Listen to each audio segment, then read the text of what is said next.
Well, today is Martin Luther King Day, a federal holiday in the United States. Now, the success of the American civil rights movement and the fight for racial equality in the United States is a statement to millions of African Americans who fought against racial discrimination in the 1960s.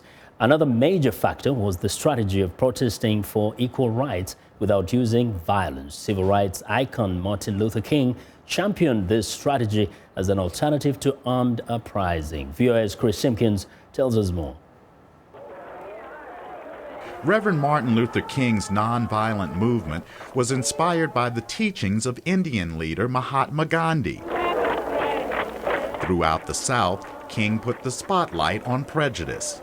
Mississippi is a state that has consistently resisted any move to rid itself of racism. Led by King, millions of blacks took to the streets for peaceful protest, as well as civil disobedience actions and economic boycotts. You've got to keep the white and the black separate. The nonviolent movement was tested in places like Birmingham, Alabama. William Bell is the city's current mayor. During that period of time, you had people who were being murdered, homes being bombed, churches being bombed, and there was a sense that nothing would ever change here in Birmingham or the South. There was a sense that evil would prevail. In 1965, a march for voting rights in Selma, Alabama went down in history as Bloody Sunday. Congressman John Lewis led the march. They came toward us, beating us with nightsticks, trampling us with horses, releasing the tear gas.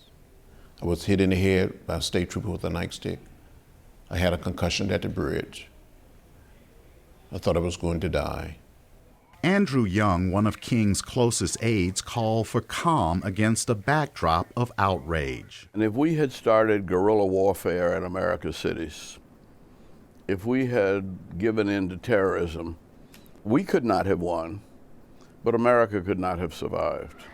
In Birmingham, images of police using attack dogs and fire hoses to disperse protesting school children were broadcast around the world. Attorney Richard Cohen on the impact of those pictures. The violence was being perpetrated by the oppressors, not the oppressed, and that was an incredibly powerful message, an incredibly important tool during the movement. In August 1963, thousands of African Americans and whites gathered for the March on Washington. It was peaceful, with no arrests. Just weeks after the March on Washington, tragedy struck in Birmingham after a bomb exploded beneath the 16th Street Baptist Church during Sunday school classes. 4 young girls were killed and 23 others injured. It was an awful blow for Dr. King and the civil rights movement. Shirley Gavin Floyd, a friend of one of the victims, was traumatized by the hate killings. I was scared to look at a white person. I was scared to go anywhere I thought a white person was, because I really believed that that could easily happen to me. Many blacks wanted to retaliate, among them Congressman Bobby Rush, who in the 1960s was a member of the militant group known as the Black Panthers. I was not a supporter of Dr. King. I thought that Dr. King was too milquetoast, too passive, and I didn't understand the power of nonviolence. And so I didn't adhere to his philosophy and turn the other cheek. Ben Jealous, president of the nation's oldest civil rights organization, says the nonviolent campaign won American hearts and minds. The movement was moving towards a crescendo that we would see in 64 and 65 when landmark civil rights legislation was passed. Historians say despite the setbacks, the nonviolent movement spurred lasting results towards providing equal rights and freedom for all Americans.